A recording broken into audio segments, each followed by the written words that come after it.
ولما جاءهم كتاب من عند الله مصدق لما معهم وكانوا من قبل يستفتحون على الذين كفروا فلما جاءهم ما عرفوا كفروا به فلعنة الله على الكافرين بئس ما اشتروا به أنفسهم أن يكفروا بما أنزل الله بغيا أن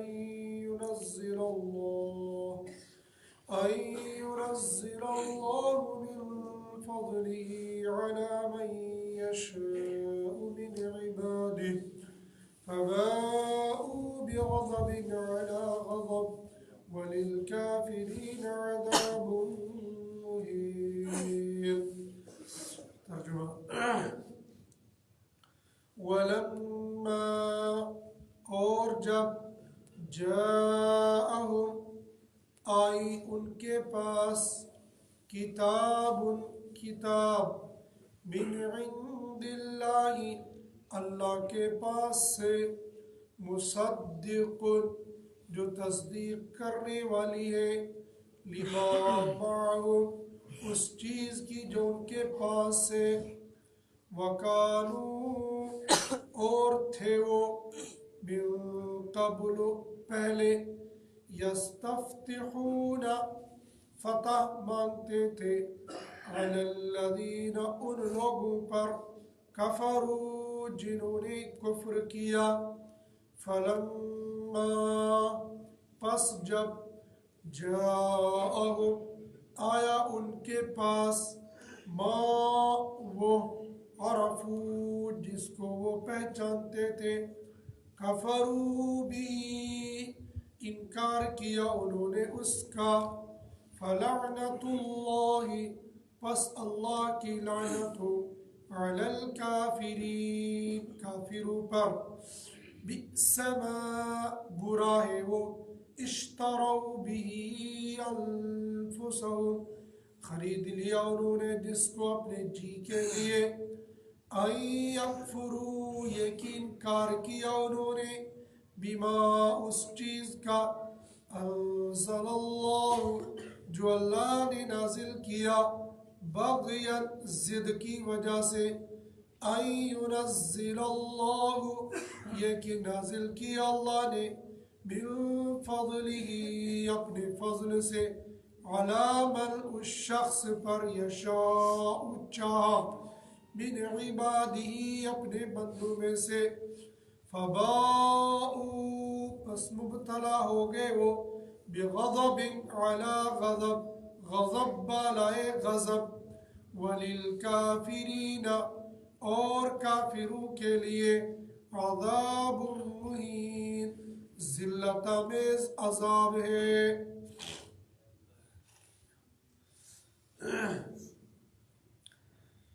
یہودیوں کی اس بری خصلت کا تذکرہ کیا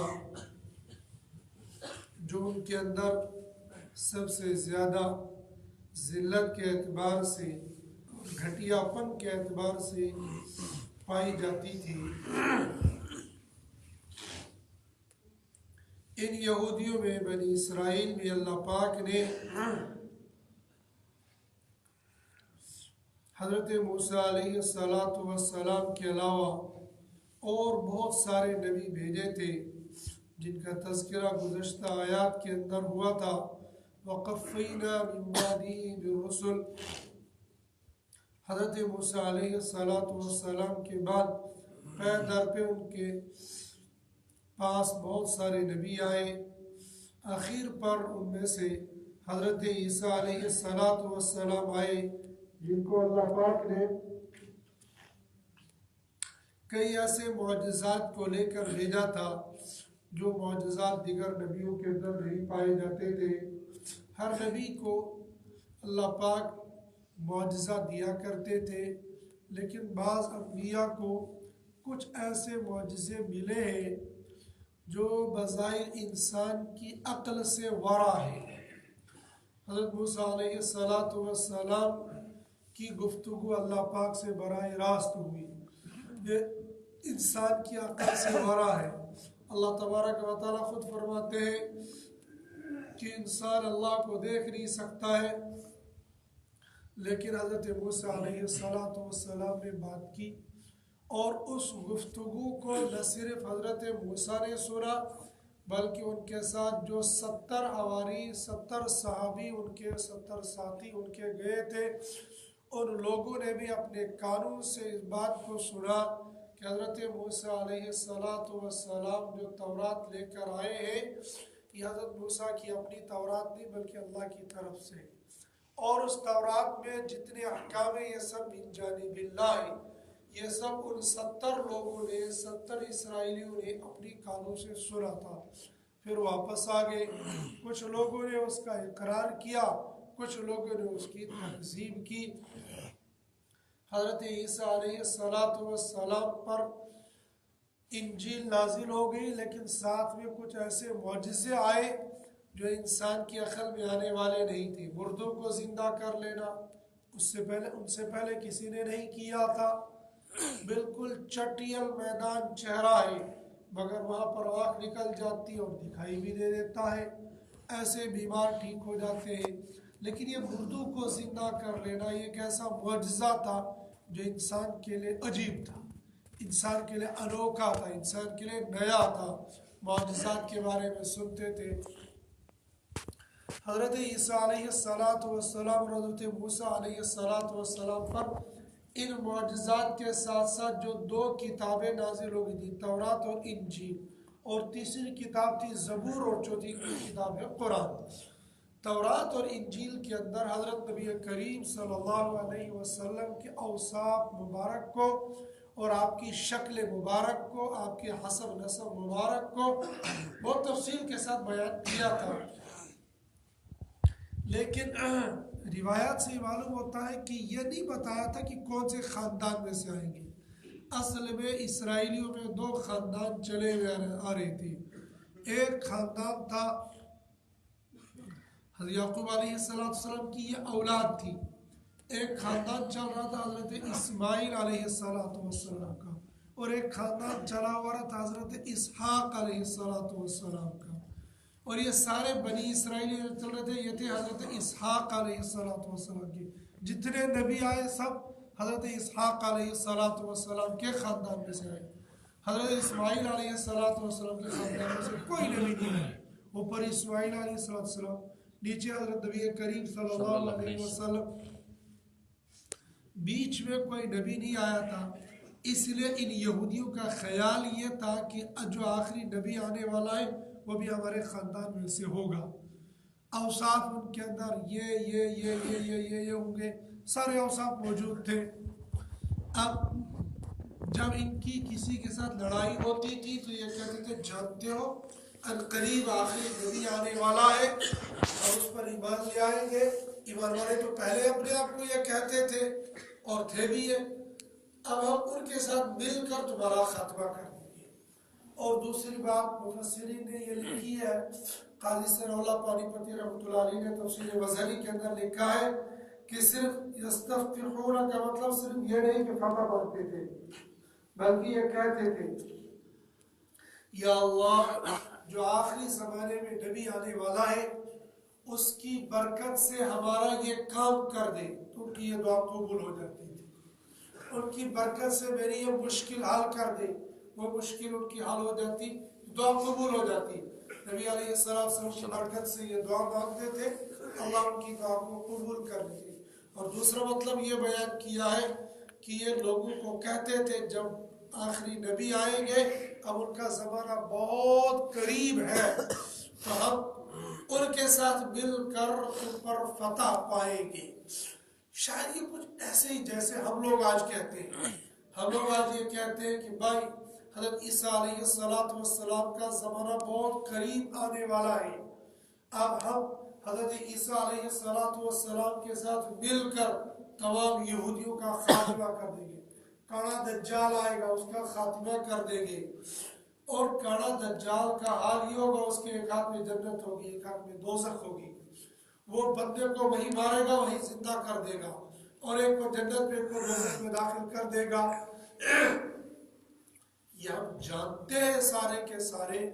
اور ایمان والوں میں سے اکثر تعداد وہ ہے جو اس مسئلے پر ایمان رکھتی ہے، اس مسئلے کو جانتی ہے.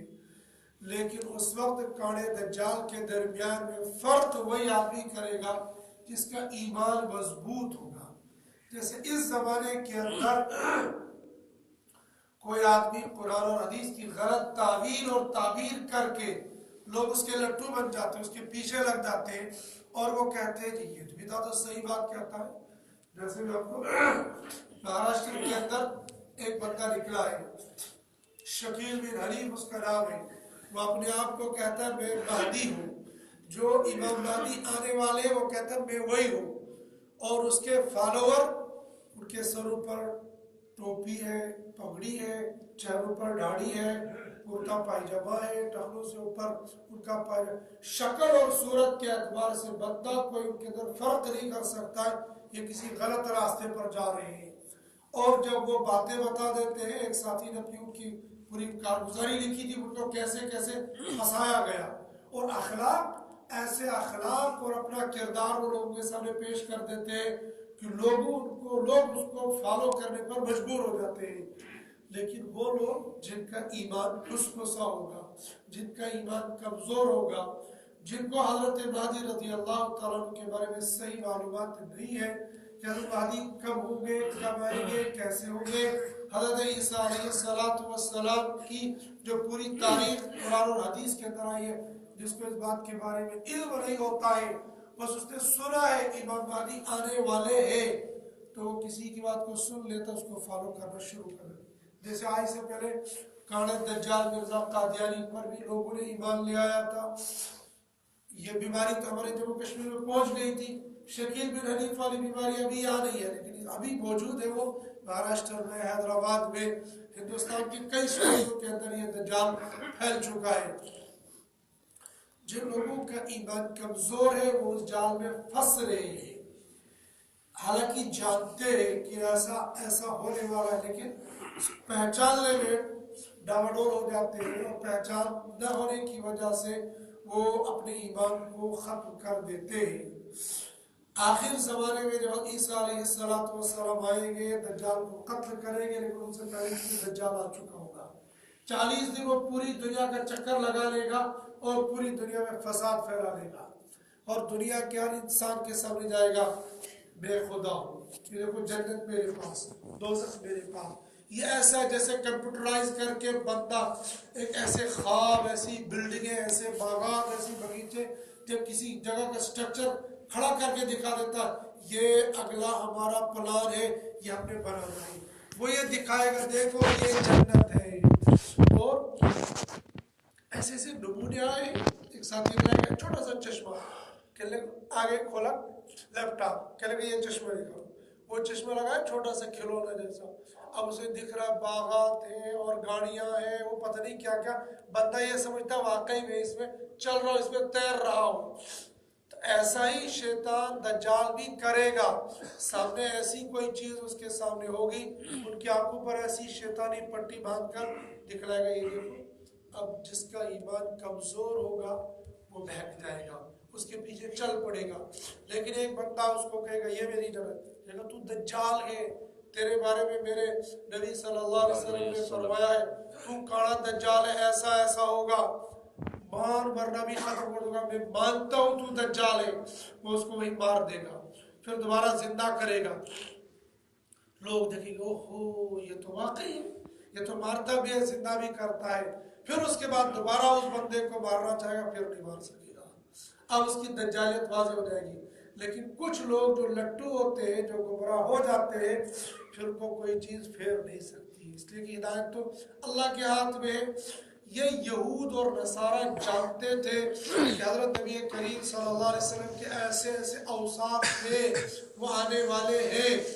پھر لوگ ایمان بھی لائیں گے. کون لوگ ایمان لائیں گے؟ ایمان والوں نے ایمان لایا لیکن منکرین نے انکار کیا. وہ منکر کون تھے؟ ان کا تذکرہ ان آیات کے اندر.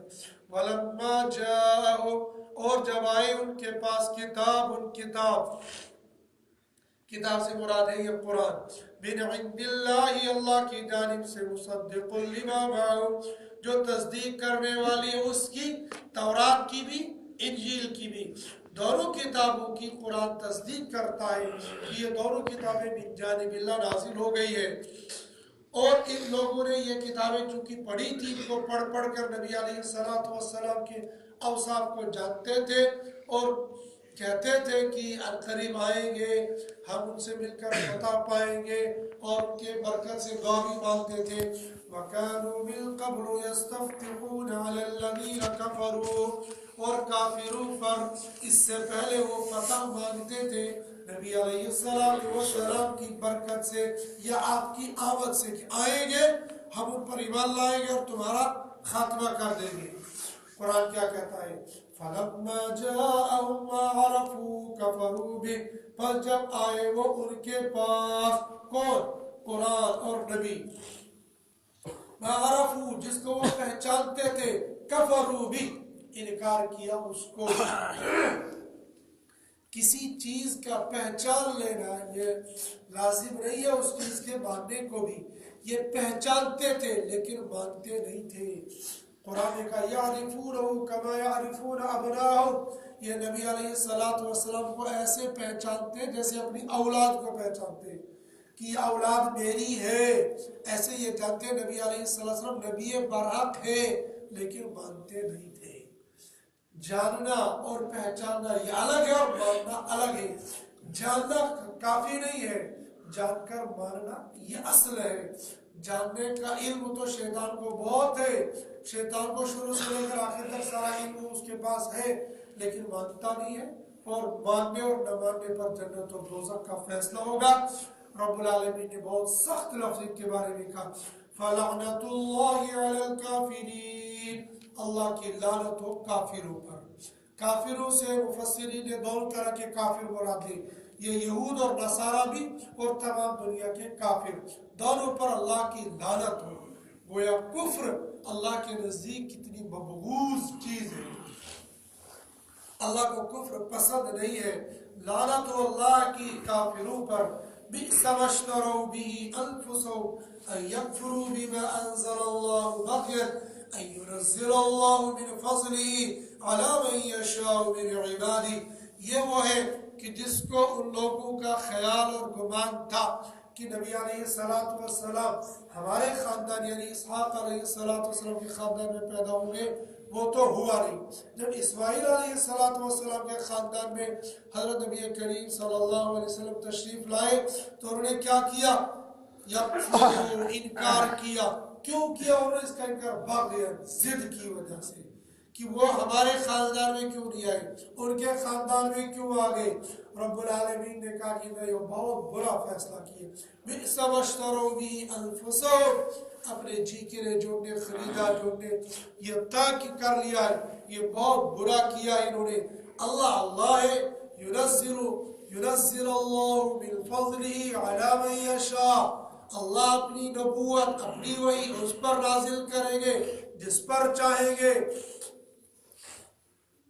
طائف والوں کا قصہ مشہور ہے نا فضائل اعمال کے اندر، کہیں گے آپ ہی ملے، آپ کے علاوہ کوئی اور ملا نہیں ہے کہ جس پر وحی اتارتے، جس پر اللہ ہے، جس پر چاہیں گے اس پر نبوت۔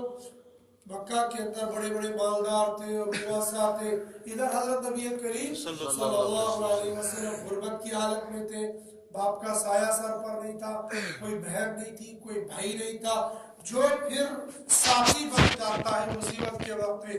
ظاہری اسباب کچھ بھی نہیں تھے سوائے چچا کے، باقی سب الگ ہو گئے۔ سکا چچا ابو لہب یہ الگ ہو گیا تھا، خواجہ ابو طالب ساتھ میں جڑ گئے تھے، باقی تو کوئی نہیں تھا۔ اللہ جس کو چاہیں گے اس کو عزت دے دیں گے۔ اللہ نے فرمایا انہوں نے ضد کی وجہ سے نبی کو ماننے سے انکار کر دیا۔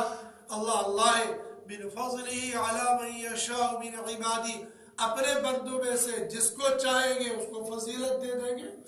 آج بھی ہم اپنے شہروں کے اندر، اپنے دیہاتوں اور گاؤں کے اندر دیکھتے ہیں کہ بہت معمولی خاندان سے، معمولی گھرانے سے تعلق رکھنے والا بندہ حافظ قرآن ہو گیا، عالم دین ہو گیا، مفتی بن گیا، آج تمام شہر والے اس معمولی گھرانے کے بندے کے سامنے اپنے مسائل کو حل کرنے کے لیے چلے جاتے ہیں، لیکن بعض یہاں پہ بھی کج فہمی اور بری ذہنیت رکھنے والے، یہ جو فلانی ذات والے نیچی گھٹیا ذات والا، ہم اس سے تھوڑی مسئلہ پوچھیں گے، ہم ان کے پاس تھوڑی جائیں گے، ہم ان کے پیچھے نماز تھوڑی پڑھیں گے. یہ اصل میں اس کو نہیں ٹھکرا رہے، یہ اصل میں دین کو ٹھکرا رہے ہیں، اصل میں یہ قرآن کو ٹھکرا رہے ہیں. یہ اللہ کے ہاتھ میں ہے. تعز من تشاء وتذل من تشاء، جس کو چاہیں گے عزت دیں گے، جس کو چاہیں گے ذلت دیں گے. یہ اللہ کے اختیار میں ہے. تو اللہ نے نبیوں کے بارے میں کہا جس کو چاہا اپنے فضل سے منتخب کر دیا. فباؤوا بغضب علی غضب، غضب در غضب ان پر آتا گیا. کیا غضب؟ ایک پریشانی اندر ہی اندر جلتے جا رہے تھے. غصہ ہی غصہ، کڑن ہی کڑن تھی، لیکن اس سے فائدہ ان کو کچھ نہیں ملا. اللہ پاک نے فرمایا ایسے جو کافر ہیں ان کے لیے ذلت آمیز عذاب ہوگا. عذاب تو ہوگا ہی ذلت والا. یہ اللہ پاک نے اور ان کی تذلیل کی، اور زیادہ ان کی انسلٹ کر دی کہ یہ ایسے لوگ ہیں ان کو ذلت آمیز عذاب دیا جائے گا. عذاب تو اگر تھپڑ بھی مار دیں گے اس میں بھی ذلت ہے، لیکن اللہ پاک نے ذلیل عذاب دیں گے ان کی اور خجالت کی اور ضلالت کی. لیکن کافروں کے لیے، ایمان والوں کے لیے اللہ پاک نے اعلیٰ سے اعلیٰ انتظامات، اعلیٰ سے اعلیٰ نعمتیں رکھی ہیں. اللہ ہمیں جب تک زندہ رہیں گے ایمان کے ساتھ زندہ رکھے. جب دنیا سے جانے کا وقت آ جائے تو ایمان کے ساتھ ہی اللہ پاک ہمارا خاتمہ فرمائے. وآخر الدعوانا